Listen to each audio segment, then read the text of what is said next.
ह्या बोटात आपण जर बघितलं तर बाकी सगळ्या बोटांना काहीतरी दिशा आहे, स्थान आहे. हां. परंतु हे एकमेव बोट असं आहे आपल्या हातावरचं, की ते कोणत्याही एका विशिष्ट दिशेला येत नाही. ओके. आणि त्यामुळं ते पवित्र मानलं जातं.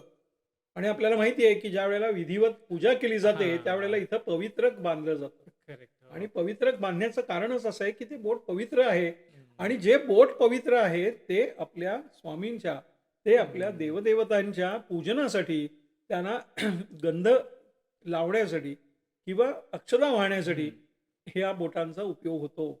आपण कित्येक वेळेला हा अंगठा आणि हे बोट वापरतो. हो, बरोबर. अक्षता जर व्हायच्या आहुती. असतील, तर याच पद्धतीनं ते वाहणं हे अभिप्रेत आहे, हां. धर्मशास्त्राप्रमाणे आणि दिशाशास्त्राप्रमाणे. ओके. आणि म्हणून ह्या बोटामध्ये आपण गंध घेतो.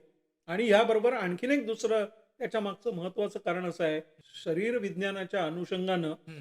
ह्या बोटापासून निघणारी जी रक्तवाहिनी आहे, हां. ती थेट आपल्या हृदयाशी जाऊन मिळते. ओके.